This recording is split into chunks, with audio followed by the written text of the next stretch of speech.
Muli po, isang magandang umaga sa bawat sa inyo, mga minamahal na mga kaibigan at mga kapatid. Maganda po kayong tingnan mula sa entablado pag kayo nakangiti. Kitang-kita po ang inyong mga ngipin. Kitang-kita po na mapuputi at kayo'y ready-ready ngumiti sa bawat isa. Kami po'y nagpapasalamat mula sa mga pastoral leadership, sa lahat ng nanalangin, tumulong sa ating Daily Vacation Bible School. Na nag-serve po tayo dito sa church, hindi pa po kasama yung sa mga darating na mga araw ng over 80 children. Pagkatapos na-sharean po yung mga guardians at saka mga parents ng gospel ni Pastora Divine. It has been a fruitful week. At salamat din po sa bawat isa sa inyo sa nanalangin sa aming biyahe sa General Santos City na kung saan kami nag-minister sa ating mga ibang pastors and leaders sa Mindanao. Purihin po ang Panginoon sa kanyang pag-iingat sa bawat isa sa amin. Pinag-uusapan po natin sa buwan ng June yung theme na The Finals, Preparing for Judgment. At last time, nung unang series natin, binanggit natin yung isa sa nakakatakot, scariest verse sa Biblia. At nais kong tingnan natin more closely ang verse na yon. Matthew 7:21 to 23. Tayo po'y tumayo. Nais kong samahan niyo ako sa pagbasa. Not everyone who calls out to me, Lord, Lord, will enter the kingdom of heaven. Only those who actually do the will of my Father in heaven will enter. On Judgment Day, many will say to me, Lord, Lord, we prophesied in your name and cast out demons in your name and performed many miracles in your name. But I will reply, I never knew you. Get away from me, you who break God's laws. Tayo po'y manalangin. Father, we pray that your word will be made clear to us by your Spirit. As your servant is preaching, I pray that you will continue to enlighten each one of us. Empower me, Lord God, and empower the words that we'll be planting today. Kung meron po kaming makasama dito na nandito for the first time, and they don't understand many of the things that we'll be talking about, I pray that you will reveal Jesus to them, that you will speak to them in a very special way. Nilalapit ko po, Panginoon, ang marami naming gawain today. Hinihiling ko po, Panginoon, na kayo po ang maging taga-udyok sa bawat isa na makibahagi sa napakahalagang mga gawain ito. Tanggapin po ninyo ang lahat ng papuri at pasasalamat in Jesus' name. Amen and amen. Please take your seats. How can we prepare for judgment and avoid this tragedy? Yung bang trahedya na pagharap mo sa Panginoon ay sasabihin niya sa'yo, hindi kita kilala. Get away from me. Hindi ka nababagay sa langit. Let me give you in advance yung katugunan, but we will answer this question with 3 questions. Okay? Number 1, why is this judgment sin so scary? Bakit nakakatakot tong eksenang ito? Number 2, why are these people not going to heaven? Bakit hindi sila pupunta ng langit? Number 3, what can we do to help us be ready for judgment? Anong pwede natin gawin para maging handa tayo sa paghuhukom na darating? Number 1, why is this judgment sin so scary? Marami kang pwedeng isipin ng mga eksena sa Bible. Pero sabi nila, wala nang ibang nakakatakot pa liban sa verse na to. Hindi lahat ng tumatawag sa akin, Panginoon, Panginoon, ay papasok sa kaharian ng langit, kundi ang mga taong sumusunod sa kalooban ng aking ama lamang. Why is this judgment sin so scary? Let me give you one answer. It is so scary because it talks about religious people. Nakakatakot po ito kasi ang pinag-uusapan ay mga taong relihiyoso at mga taong naniniwala sa Diyos.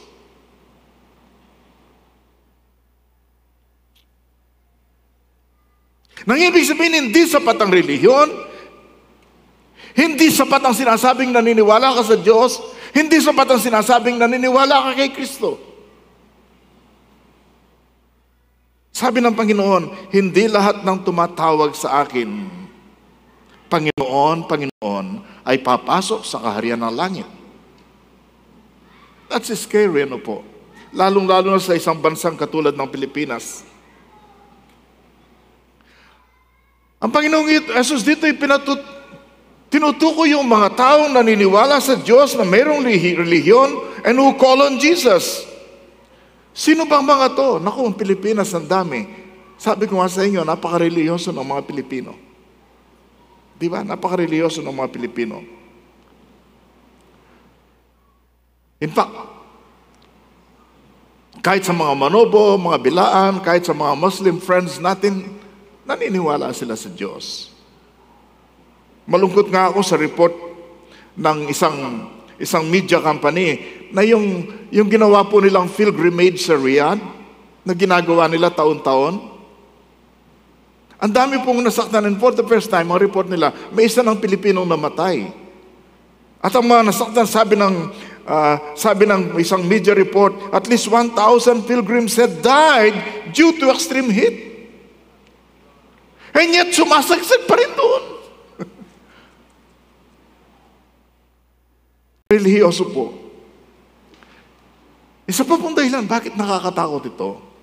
Hindi lamang tumutukoy sa mga taong relihiyoso, kundi tumutukoy ito sa mga taong relihiyoso na mayroong claim ng powerful ministry. It talks about religious people who claim power in the ministry. Kaya kung minsan napakahirap pag-usapan ng verse na to eh. Sa araw ng Panginoon, maraming magsasabi sa akin, Panginoon, Panginoon, hindi po ba kami ay nagpahayag ng mensahe mula sa Diyos? Bay luma pang iba sa atin. Hindi makapagsalita sa harap ng iba. Nagpalayas ng mga demonyo? Haba. Marami sa atin hindi papasa dito. At gumawa ng himala sa iyong pangalan? Grabing credential, ano po? At least, grabe ang kanilang claim. Mahirap pong pantayan ang kanilang sinasabi. Of course, it is one thing to claim it, and it is another thing to authenticate it or to prove it, di ba? Iba yung i-claim mo, at iba yung patutunayan mo, talaga bang sa pangalan ko? Talaga bang yung miracle na yon ay galing sa akin? Alam nyo naman, maraming pinanggagalingan ng himala eh. Di ba? Ang mga demonyo pwede rin namang maghimala eh. Di ba? Okay.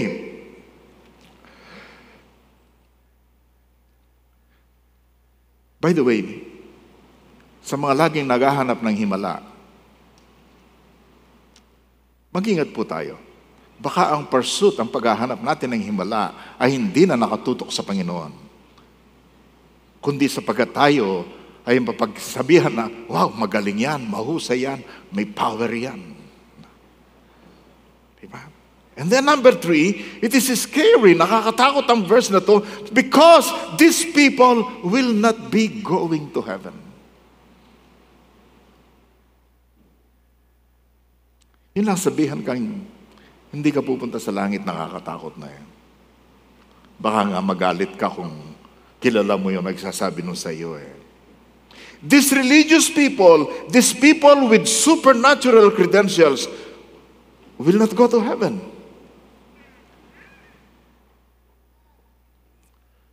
They will go to hell. Ngunit sasabihin ko sa kanila, hindi ko kayo kilala. Lumayo kayo sa akin, kayong mga gumagawa ng kasamaan. Hindi papasok sa langit.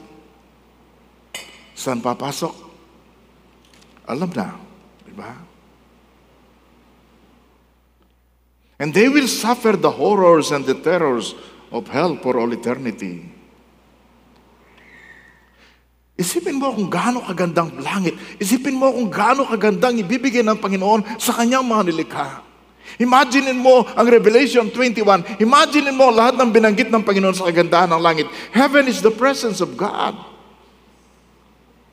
Ang mga taong pupunta sa langit ay nasa presensya sila ng Panginoon. Ang mga taong wala sa langit, walang hanggan. 1,000 years, 1,000,000 years, wala sila sa presence ng Panginoon.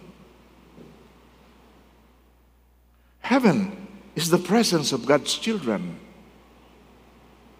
Doon sa langit, nandun ang lahat ng mga anak ng Diyos, ang mga tinubos ng Panginoon. Kung yung magkakapatid dito, doon mayroong reunion. Pero ang kapatid mo, kung wala sa presence ng Panginoon, hindi siya naging anak ng Diyos, kailanman hindi na kayo magkakaroon ng reunion. You will be forever separated from the people that you love, you hold dear.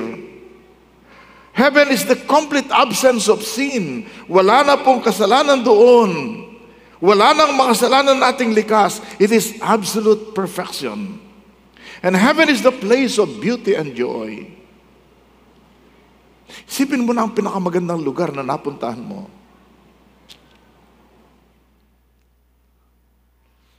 Nag-uusap kami ng pastor na isang araw, saan bang susunod na biyahe? Sabi ko, gusto kong pumunta rito. Ang sabi nila, puntahan natin ang El Nido. Kung minsan iniisip mo, kung ministry bang pupuntahan namin o lugar, no? Isipin mo na ang pinakamagandang lugar na nakita mo. Imaginein mo to. Multiply mo ito ng 1,000 times. Malayo pa yan sa langit na inihahanda ng Panginoon para sa iyo. Grabe ang ganda nito. Perfect beauty, perfect joy. Walang hanggan. After 100,000 years na nandun ka, alam mo, nagsisimula ka pa lamang.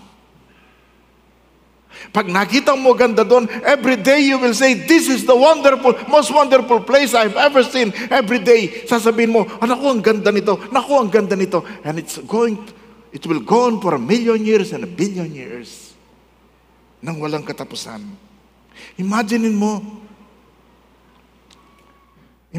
mo kapatid, kasama mo mga angels ng Panginoon. Nandun kayo sa golden streets. Nandun kayo sa city of God. You will hear the angels singing and all the saints singing with perfect bass, perfect tenor, perfect soprano, perfect alto. You will never hear anything like that on this earth. But 1,000,000 people singing praises to God, enjoying the presence of God and the beauty of heaven. That is where you will be. Pero mga wala sa Panginoon, wala sila doon. Yes, palakpakan niyo ang Panginoon. And their place, yung mga wala sa Panginoon, their place will be ugly and painful. You know, we have no time to discuss it, pero merong sinasabi rito, dun sa impyerno, where the worms that eat them do not die. Mga uod na kumakain sa kanilang katawan na hindi namamatay. And the fire is not quenched, hindi namamatay ang apoy.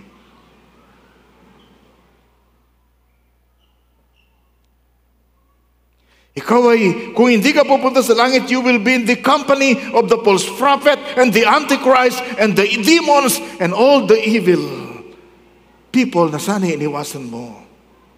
Ang kanilang destiny ay isang tragedy. It is full of pain and suffering day and night, forever and ever. Sila yung maghihirap. You know, pag naghihirap ka rito, umaasa ka naman baka the next day, medyo gaganda ng pakiramdam mo. But in hell, alam mo, there will no longer be any relief. Hindi matatapos ang kahirapan.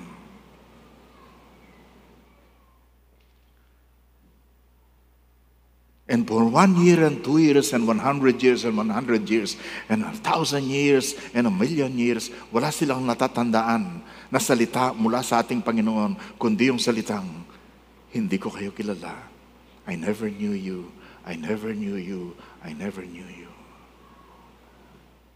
Can you imagine the Lord Jesus na iniwan ng kasaganahan ng langit at nabuhay sa mundong ito, nagsimula bilang sanggol na matay, nagtigis ng kanyang dugo, nagdusa sa krus para sa ating mga kasalanan, at pagkatapos hindi mo siya nakilala at sasabihin niya sa iyo, hindi ko kita kilala. That's so scary. Huwag kang papayag na mapunta ka doon.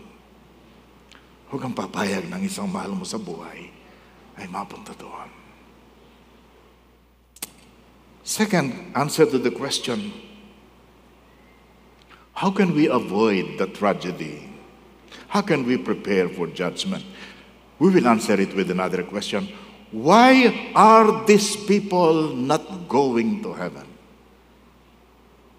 I never knew you, hindi ko kayo kilala. Hindi lahat ng tumatawag sa akin ng ganito, Panginoon ay pupunta sa kaharian ng langit.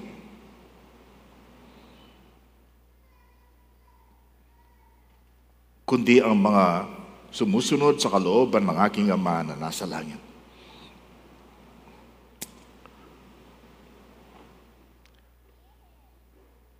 Merong isa pong maliwanag na dahilan bakit hindi sila pupunta ng langit. One clear reason is this: there is no evidence of the power of the gospel in their life. Walang ebidensya ng kapangyarihan ng mabuting balita sa kanilang buhay. Kasi tingnan niyo po ang verse na ginamit ng Panginoon. Yun lamang sumusunod sa kalooban ng aking Amang nasa langit. Tapos sa verse 23, ngunit hindi, sasabihin ko sa kanila, hindi ko kayo kilala, lumayo kayo sa akin, kayong mga gumagawa ng kasamaan.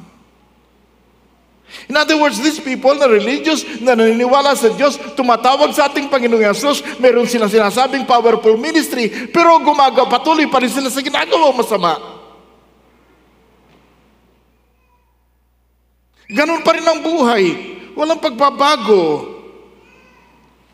Sabi ng Panginoon, yun lang sumusunod sa kalooban ng aking Ama. Obviously, mga kapatid, hindi nila sinunod ang kalooban ng ating Diyos. Sinunod lang nila ang dati nilang paraan, dati nilang kalooban. Sinunod lang po nila ang hilig ng laman, ang makamundong bagay. In other words, these people never showed any evidence of change. Their life was not impacted at all by the gospel and by the word of God. Walang dating sa kanila ang salita ng Diyos at mabuting balita.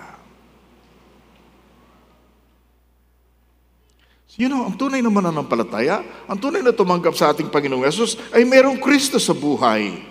At siya'y dwelling place, tahanan siya ng omnipotent Holy Spirit.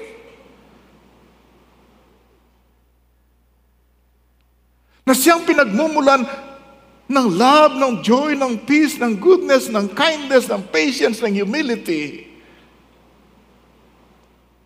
Walang makita sa kanila Alam po niyo sinasabi ni John sa 1 John 3:9? Pakinggan po niyo to. Those who have been born into God's family, sa ibang translation, he who is born again, do not make a practice of sinning. Hindi niya inuugali hindi niya habit ang pagkakasala. Because God's life is in them.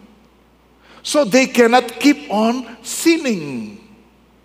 Because they are children of God. You see? Di ba ang mga taong ito'y nanatili sa dating buhay at dating gawi, nagpapakita lamang na hindi sila naging anak ng Diyos at hindi sila talaga tumanggap ng bagong buhay. They are never born again.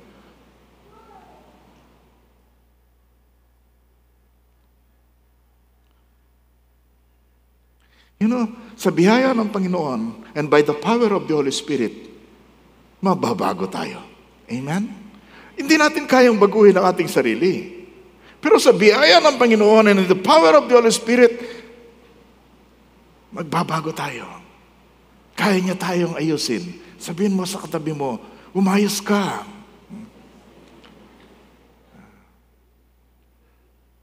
O maybe, parang hindi medyo humble ng konti, umayos tayo. Di ba? Maayos tayo. Ito ang isang pakiusap ko. Pakita mong may evidence na ikaw ay tunay na anak ng Diyos. Di naman perfect, pero dapat may effect. Di ba? Pag tunay at totoo, sure na may pagbabago. Amen? Palakpakan nga natin ang Panginoon. That's Eli Mercado chapter 2 verse 1. Biro lang po yun. I just put it that way. Agree ba kayo doon? Na pag ikaw ay talagang anak ng Diyos, may pagbabago. Yes, hindi tayo magiging perfect, sigurado, pero ang salita ng Diyos dapat may effect, di ba? Amen? Lakasan nga ninyo, amen. Di ba dapat obvious ito sa Bible? At sa mga testimonies ng mga Kristiyong binago ng Panginoon? Di ba dapat pag si Lord nasa iyo, who is good and who is powerful, dapat makikita ang evidence. And I agree with this old expression. Christians are not perfect, just forgiven. Di naman tayo perfect pero tayo yung mga taong pinatawad. Amen? And I also endorse this one. Christians are not sinless, but they sin less. Hindi tayo walang kasalanan, pero unti-unting nababawasan ang ating pagkakasala. We don't sin more and more, but we sin less and less. Di po ba, mga kapatid? So another clear reason why they are not going to heaven, liban sa walang pagbabago na nakita na evidence ng gospel sa kanilang buhay, another clear reason is that they have no relationship with Jesus. I think itong pinaka-basic, pinaka-fundamental. Hindi ko kayo kilala. Lumayo kayo sa akin. Alam niyo sa English yung salitang, I never knew you. Yung salitang no, meron kasing iba't ibang antas ng pagkakilala Halimbawa, pag nakikita mo ang picture ng government official, ay kilala ko siya. Mababanggit mo ang pangalan. Pero kilala ka ba niya? Wala. May relasyon ba kayo? Wala. Oh, di ba? Pero halimbawa, nandun ka sa grupo ng mga tao at pagkatapos ng politician na ito, nakita ka niya, ay tinawag pa ang pangalan mo pagkatapos lumapit sa iyo. May ibang medyo malalim na ng konti yun, di ba? Pero yung salitang no, lalong-lalo na sa mga sinusulat ni Apostol Pablo, it is intimate, it is personal. Talagang may relasyon. Kasi, pag nagsisi ka na ng iyong kasalanan, nakilala mo ang Panginoong Yesus, naging anak ka ng Diyos. Si Kristo ang Panginoon mo. Wala ito sa kanila Yung mga sinabi ni Jesus na hindi kayo papasok sa kaharian ng langit, sabi niya, I never knew you. Hindi ko kayo kilala. Wala tayong relasyon. Hindi kayo anak ng Diyos. Hindi ko kayo kaibigan. Hindi ko alam ang inyong pangalan. Kasi ang Panginoon alam niya ang ating mga pangalan. They were not His followers.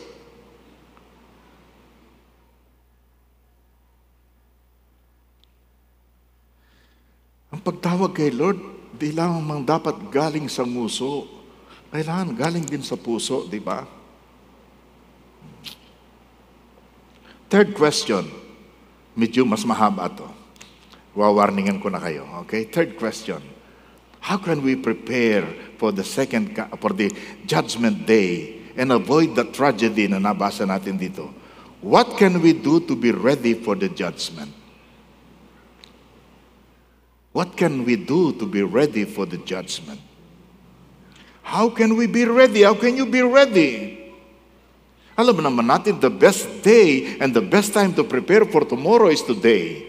Now, di ba? Hello? Now is the time to prepare. One way of preparation is by examination. Examine, evaluate, test yourself. Okay? 2 Corinthians 13:5, tama po yun. Examine yourselves to see if your faith is genuine. Sabihin nga nyo, genuine.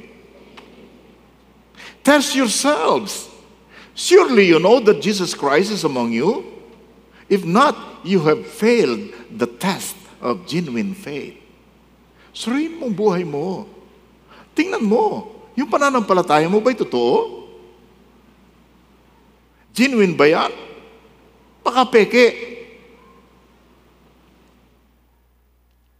Suriin mo ang sarili mo. Talaga bang si Kristo'y nasa sa iyo?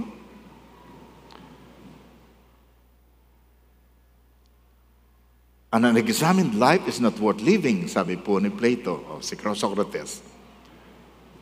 An unexamined life is useless. So thank God we have the opportunity sa ganitong worship, sa ating personal devotion to examine our life. 3 bagay ang gusto kong i-examinin natin. Una, yung faith. Pangalawa, yung faithfulness. Pangatlo, yung fruitfulness. Okay? Okay, now, examine your faith. Is your relationship with the Lord genuine and authentic? Ang relasyon mo ba sa Panginoon ay totoo at tunay? Sabi ng Panginoon, di lahat ng tumatawag sa akin ng Lord, Lord, ay papasok sa kaharian ng langit. Alam niyo kung anong obvious dito? Merong langit. At may mga papasok sa langit. At yung hindi papasok sa langit, papasok sa lamna. Di ba?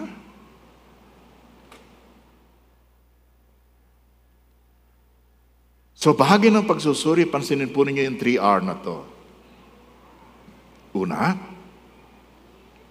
repent of your sins. Pagsisihan mo ang iyong kasalanan. Aminin mong ikaw ay makasalanan.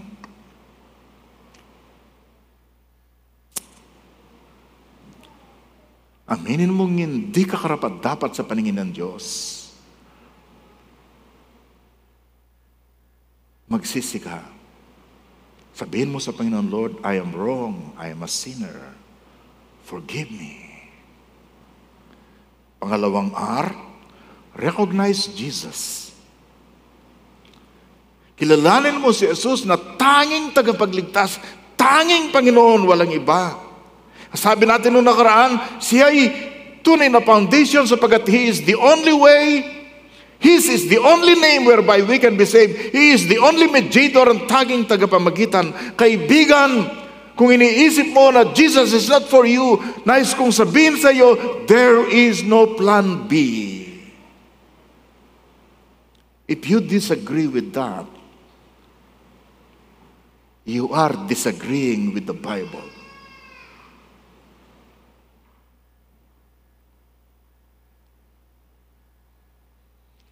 If you think there is a back door, kawawa ka at saka ang mga mahal mo sa buhay. There is no plan B.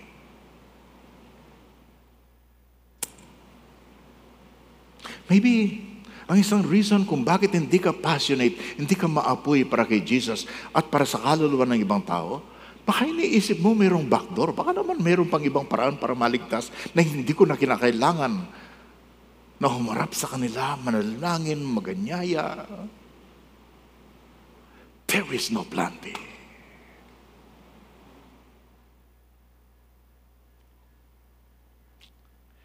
The other R, receive or believe in Jesus. At alam kong marami sa inyo nagsasabi, Pastor, ginawa ko na po yan, nagsisi ako, kinilala ko na si Jesus, at tinanyayahan ko na siya sa aking puso at buhay. Pero pakinggan po niyo ito, mga kapatid. Sa mga nagsasabing tinanggap natin ang Panginoon, kumisan bumabalik tayo sa ating gawi. Akala natin ay ganito yun na ang pagiging Kristiyano at pagsunod kay Jesus, yung iniiwasan ko yung dating gustong-gusto ko. Gustong-gusto ko ng ganitong bisyo, gustong-gusto ko ng ganitong inumin. Iniiwasan ko yung dati kong mga bisyo na gustong-gusto ko. At ginagawa ko yung mga bagay na hindi ko naman gusto. Relihiyon po yun. Relihiyon po yun. Sapagkat ang sabi ni Paul Wasser, a Christian is a person whose heart has been changed. He has new affections. Mayroon kang bagong damdamin at bagong minamahal at bagong nagugustuhan sapagkat si Kristo'y nasa sa'yo na. Amen? Pangalawa, examine your faithfulness. Suriin mo ang tinatawag nating katapatan. Alam niyo, mayroong isang parable ang ating Panginoong Yesus eh. Maybe in the future we will look into this parable more closely. Yung the parable of the talents, kung paano isang lord, isang master na mayaman ay pumunta ng ibang bansa at pagkatapos tinawag niya ang kanyang mga servants, pinagkatiwalaan niya ng katakot-takot na laki ng pera. 3 sila. Talents. Meaning, hindi lang $10 million ang pinagkatiwala. Ang ginawa ng unang 2, ininvest nila at kumita ng malaki yung kanilang master. Yung pangatlo, itinago niya, ibinaon niya. Pagdating ng kanilang master, tinawag sila judgment time, pagsusulit. Tinawag niya yung 2 nag-invest, na ginamit ang kanilang talent, nag-invest sila, sabi ng Panginoon, ito pong aking kinita, kumita po siya ng 100%, kumita po siya ng doble.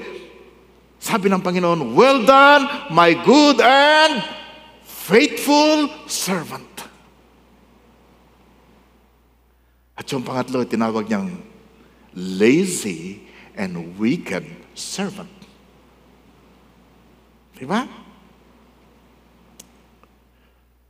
Ito po'y picture ng pagdating ng final exam, magsusulit tayo sa ating Panginoong Yesus. Maririnig ba natin ang well done? Okay. Kung tayo naging matapat. Well done, my faithful servant. Paano mo makikita ang katapatan? Maraming paraan. Let me mention a few things here. Number 1, faithful people have the right priority. Pag matapat ka sa Panginoon, alam mo kung anong value mo, ang pinahalagaan mo. Alam mo kung alin ang una. Alam mo unang karya ng Diyos. Alam mo unang Panginoon, di ba? Alam mo mahal mo ang Panginoon. Alam mo pag mayroong conflict of interest, kung mayroong conflict, halimbawa, ang mga schedule mo, alam mo uunahin mo si Lord. Tama ba? Agree? Di ba? Kasi minsan nalulungkot ako sa mga Kristiyano eh. They have no time to worship, they have no time to read the Bible kasi walang time daw eh. Busy sila eh. Pero may time maglaba, may time magluto, may time pumunta ng mall, may time mamalengke, may time mag-Netflix. Bakit may time doon? Kasi importante yun eh. Bakit walang time sa Bible at saka sa worship? Hindi importante yun eh. Sabihin mo sa katabi mo, mali ang values. Mali ang priorities. Faithful people have the right values and priorities. Number 2, medyo nagkamali ako number. Faithful people live a life of integrity. Ang mga matatapat na tao ay nabubuhay ng may integridad. Sinisikap nilang maging malinis ang kanilang buhay. Di ba? Nagmalinis ang kanilang buhay. Alam niyo, kung minsan bilang mga pastors, kung minsan iniisip pa namin, gagawin namin ito para maganda naman ang sasabihin ninyo eh. Pero kung minsan may integrity ka, dapat maganda rin ang ating reputation sa mga tagalabas eh. Di po ba? Iyon ang ating kwan. Ang ibig sabihin, buo ang buhay mo, hindi ka pumapayag na basta mamantsahan ka. Malinis ka sa paghawak ng pera, malinis ka sa iyong relationship, malinis ka sa iyong pagkukwento. Kasi kung minsan, ang sinabiro ko sa mga pastors natin, bakit kung minsan ang gaganda ng mga picture nyo sa Facebook? Kasi kukunan natin yung picture, yung isang big event. Tapos ang dami-dami, tapos palalabas. Hindi natin babanggitin na it's a special event. Parang pinapalabas natin, ang dami natin. You know, that's not honesty. Diba? That's not honesty. Faithful people, life of integrity. Wala silang itinatago, wala silang kinatatakutan. Faithful people, number 3, keep their promises. Hello! Minsan dadagdag ko sa aking counseling yung, if the wedding vows are honest.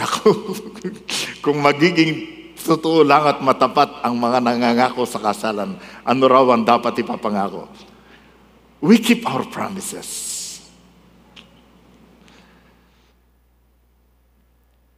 Nung sabihin ni Crisanta kay Paulo na hanggang sa paghiwalayin tayo ng kamatayan, I will love you hanggat may buhay tayo. Totoo ba yun?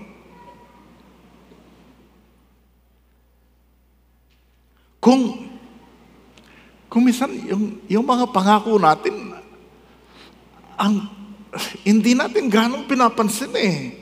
Halimbawa,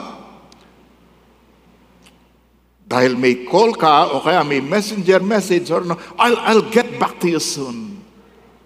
One day na, hindi ka pa nakasagot. Right? Or, huwag mong kalimutan ang meeting natin na 6:30. Pagkatapos ng 6:30, hindi dumating. Tapos nang tawagin mo, nagbiro pa siya. Ay, akala ko 6:30 after 1 week. 6:30 the following day. Nangagatwiran pa. Nangako ka that ibibigay mo kay Lord ito. Pagkatapos mong mangako, nung hindi na ipaalaala ng leader mo, ginastos mo na. Ang sarap niyang kurutin. Mga kapatid, your commitment matters. Faithful disciples do what they say they will do. Pag sinabi mong dadalaw ka, dumalaw ka. Pag sinabi mong I will pray for you, right away mag-pray ka na, and then the following night, that night, mag-pray ka uli, you pray. Are you following Him daily? Are you listening to Him? Binigyan ka niya ng maraming gifts, ng talents. Anong ginagawa mo sa gifting na yan at sa talent na yan? You could have changed the world, your world, dahil sa abilidad mo at kakayahan mo. Are you living for Him? Binigyan ka niya ng maraming resources. What are you doing with those resources? Are you faithful sa paggamit ng mga resources na yan? What about your promise, Lord? Gamitin mo po ako. I will share the gospel. I will pray for these people. Are you doing it?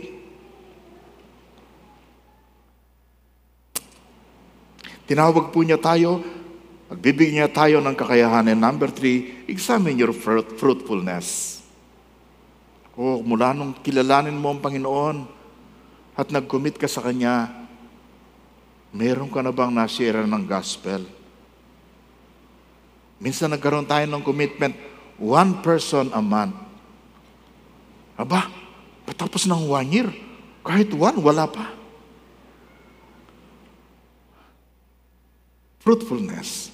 Sabi po ng Panginoon sa John 15:8, this is to my Father's glory, that you bear much fruit, showing yourselves to be my disciples. Ganito mapaparangalan ng aking Ama, na ikaw ay you will bear much fruit. Hindi lang you will bear fruit. Hindi lang you will bear more fruit. It's much fruit. Diyan mo mapatutunayan na faithful disciple ka. Of course, kailangan din po yung proof of changed life. Fruit of our obedience, mga kapatid. You know? Kaya hindi ka dapat matakot. Doon sa sabi na yun, I never knew you. Hindi lahat ng tumatawag sa akin na ganito'y pupunta sa karyan ng langit.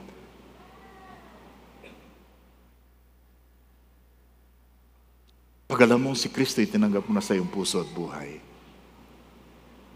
Alam mo, may buhay na walang hanggan ka, pupunta ka sa langit.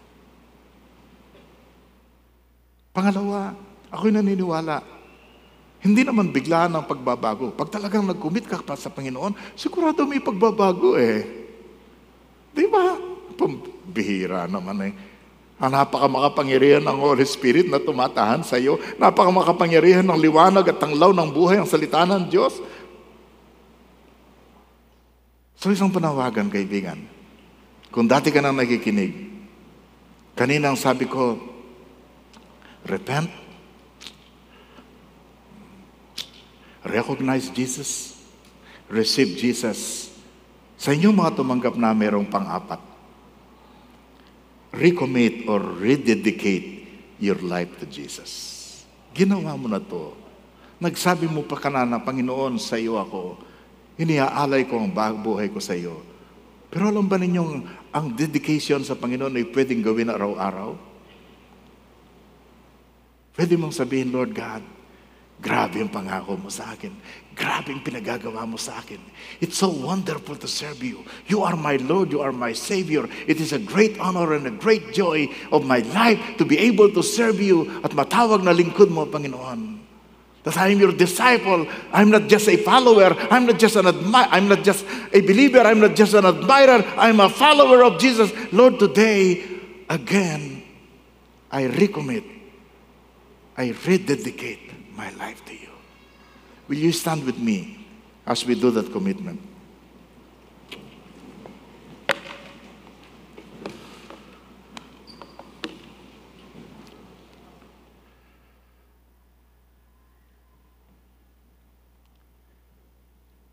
Samantalang patuloy kang naglilingkod sa Panginoon at nagtatalaga ka ng buhay mo araw-araw, mas confident ka at expectant ka, umaasa ka na darating ang Panginoon minsan o ikaw ang pupunta sa Panginoon. But today is a new day. A day of opportunity. Rededicate your life to the Lord.